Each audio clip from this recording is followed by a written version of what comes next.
Coming up on Mountain News this morning, the recent mass shootings in Maine is sparking debate about red flag gun laws in the Commonwealth.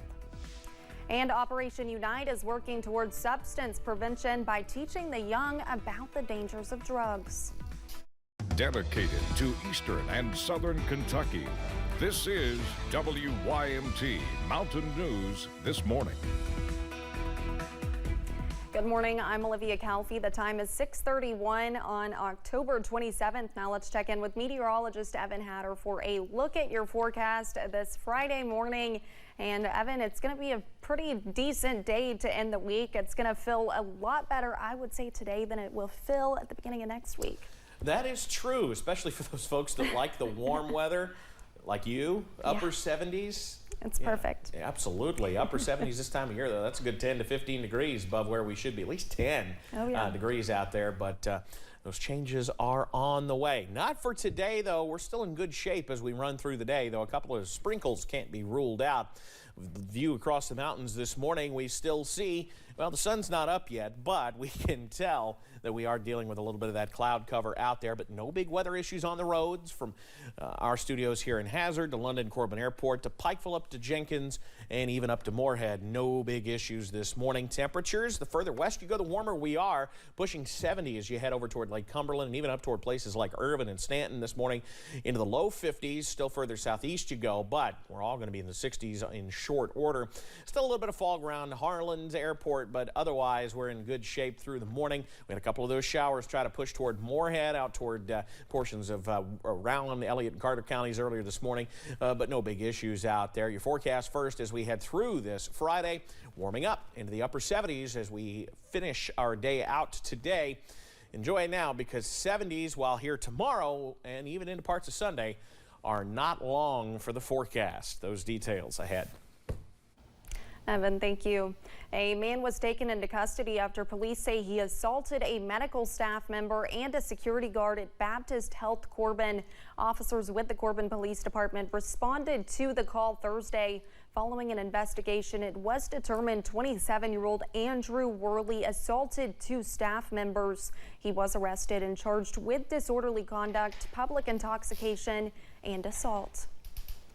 A threat was reported yesterday at a Southern Kentucky high school. The London Police Department says the threat came in the morning against South Laurel High School. Crews evacuated the school as a precaution. KSP brought in bomb detection canines to search both the middle and high schools. London police say a juvenile suspect is in custody and charges are pending.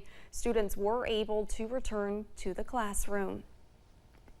The mass shooting in Maine hits very close to home for one Central Kentucky sports editor. Jeremy Toms talks to a sports editor at the Georgetown News Graphic.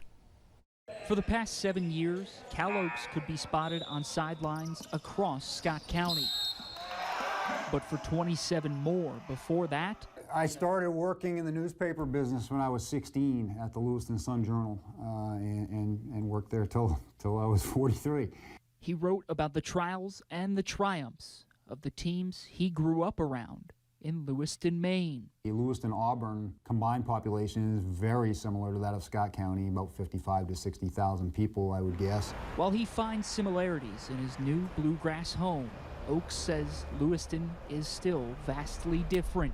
Yeah, it's isolated. I mean, I joke that it's like southern Canada because you're apart from the world. But now the world has been let in to this quaint New England community. There's a very good chance that in a space of 10 or 15 minutes last night, you had more people die, or murdered than would be in a whole calendar year.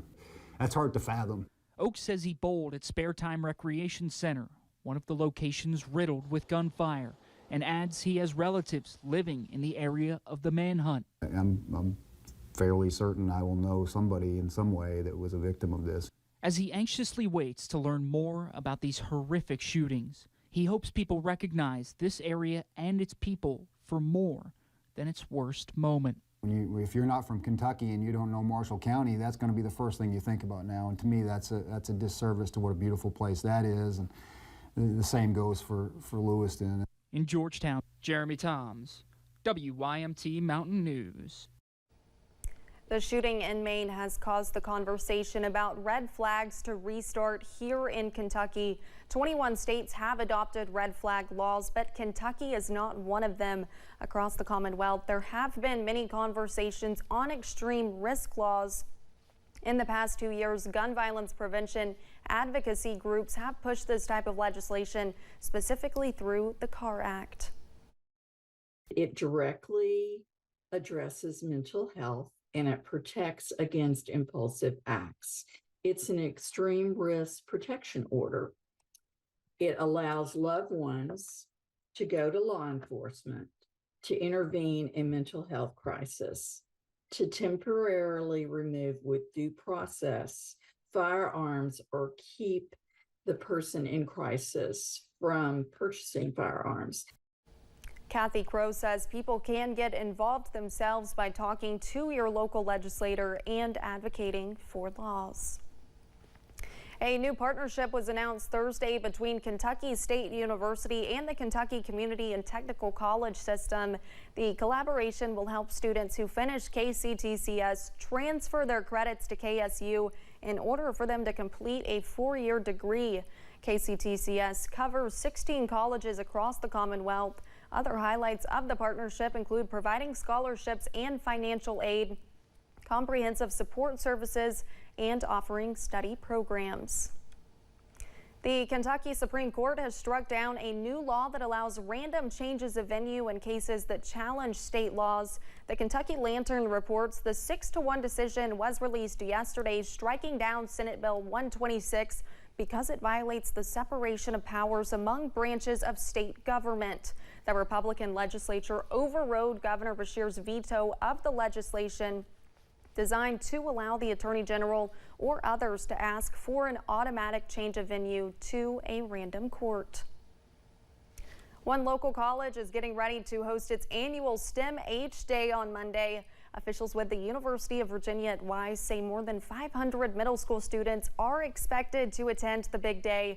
The day will consist of workshops where students participate in basic life support, monitoring respirations, heart rate and blood pressure, and exercise to stimulate building blood cells. The event runs from 10 a.m. through 1 in the afternoon. An off-duty Alaska Airlines pilot accused of trying to cut off a plane's engines mid-flight told police he took magic mushrooms 48 hours before the incident. According to court records, Joseph Emerson told investigators he believed he was dreaming and thought pulling the handles of a fire extinguishing system would cause him to wake up. Dr. Dan Florell is a psychology professor at EKU. He says a lot of professionals feel inclined to lie about mental health because it could shorten their careers. If you've been dealing with depression, your world has narrowed. You consider very few options anymore about how to get out of this. You feel like you're the lowest of the low. You just want the pain to stop. Your thought isn't about what about the passengers. Your thought is, I want to end the pain that I'm in. Dr. Florell says anytime people start to feel cornered, they rule out a lot of options. He reminds people there are options out there. As a reminder, you can always call 988, the Suicide and Crisis Lifeline, for help. Callers can stay anonymous. Operation Unite staff want to equip the younger generation with drug prevention skills. The nonprofit has been battling substance abuse for 20 years, and now administrators say their focus is turning to prevention.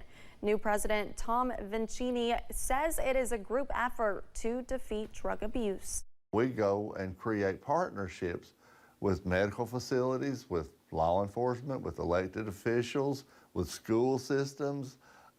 Every community organization that we can find, they offer resources that we don't have, and we offer resources that they don't have. He says they have different programs at schools to educate students about the dangers of drugs.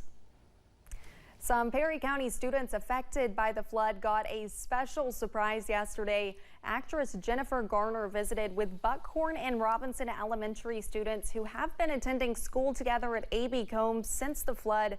Alongside Garner was staff from Save the Children and a crew from the NBC Today Show.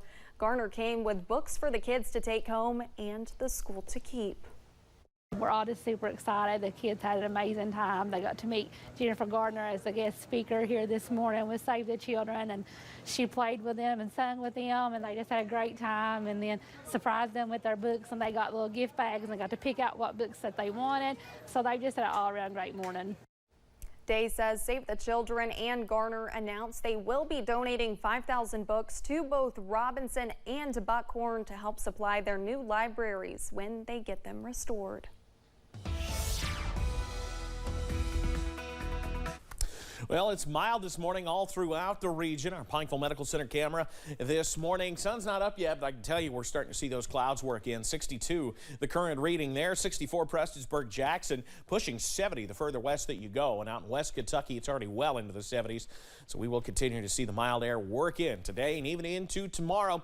Had a couple of those showers up into portions of Rowan County earlier. Those continue to push out of the region and kind of fall apart. The moisture just not there yet. To see some of the bulky the higher activity for showers. Either way, a milder start this morning. No big travel issues. We got the green car this morning, and again this evening. Maybe hit the AC depending on if your car caught a little sunshine during the day, a little warm during the evening hours. But yeah, we're going to see those clouds increase during the day today and tomorrow. The details on a cold Halloween ahead in just a few minutes. Olivia. Thanks, Evan, and thank you for joining us. The time is now 6:42. Still to come on Mountain News this morning. Communities in Maine are still on lockdowns as authorities hunt for a mass shooting suspect.